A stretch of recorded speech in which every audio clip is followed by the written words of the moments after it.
semble familier. C'est peut-être même ce à quoi vous pensez en ce moment. Et oui, vous pouvez étudier la Bible par vous-même. En fait, vous devriez.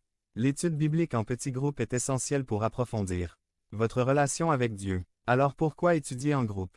Parce que, comme le dit Rick Warren dans The Purpose Driven Life, Dieu ne vous a pas créé pour être seul. Acte 2, 42. Et ils persévérèrent dans l'enseignement des apôtres, dans la communion les uns avec les autres, dans la fraction du pain et dans les prières.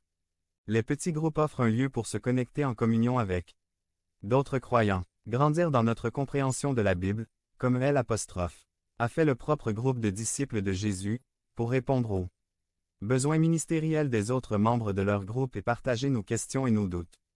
S'équiper pour l'évangélisation et adorer Dieu par la pratique d'un bon comportement. 876. Notre Église propose différents formats de petits groupes, cours bibliques du dimanche, réunions de groupes de maison, ateliers d'évangélisation, groupes d'intérêt commun, etc.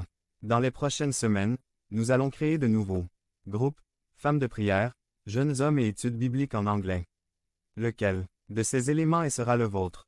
Pourquoi ne nous impliquons-nous pas davantage dans la pêche, dans notre quartier ou notre Église? Six principales excuses que nous invoquons pour éviter de lire et d'étudier la Bible. Je ne suis pas assez intelligent pour étudier la Bible. On se compare à toutes les personnalités et on se retrouve en manque. Comment pouvons-nous rivaliser? Si je peux apprendre auprès d'experts, pourquoi devrais-je étudier la Bible moi-même? Je n'apprendrai jamais autant par moi-même. La Bible est ennuyeuse. La Bible est la parole de Dieu. Si Dieu est le Créateur et le soutien de chaque atome qui existe, s'il est infiniment saint, bon, sage et glorieux, s'il est la définition même de l'amour, donc tout doit être intéressant. Étudier la Bible est compliqué. Étudier la Bible est aussi simple que se promener. Mettez vos chaussures, sortez et partez. Je préfère lire quelque chose de plus facile ou différent que la Bible.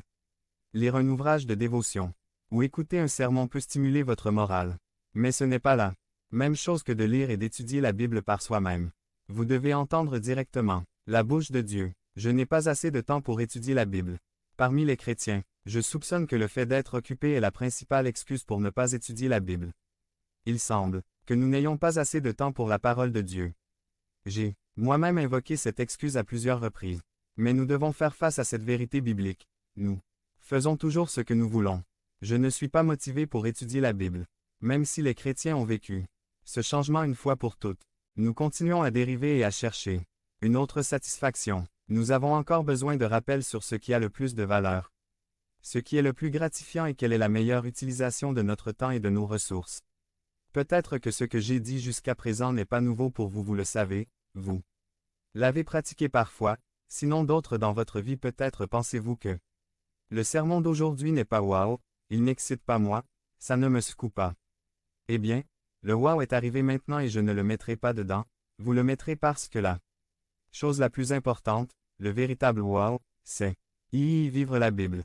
Peu importe le nombre de cours, de groupes auxquels nous participons en effet, si nous ne pratiquons pas ce que ce livre enseigne, nous restons verts, nous ne deviendrons jamais complets, mûrs. Dans le Seigneur, l'auteur d'Hébreux nous dit dans Hébreux 5, 12, parce que vous devriez déjà être des enseignants, après tant de temps, il faut vous réapprendre. 877. Quels sont les premiers rudiments de la parole de Dieu? Et tu es devenu tel que tu as besoin de lait et non de nourriture solide. Nous ne pouvons pas cesser d'apprendre, d'étudier et de mettre en pratique ce que la parole nous dit. Appliquer la Bible est le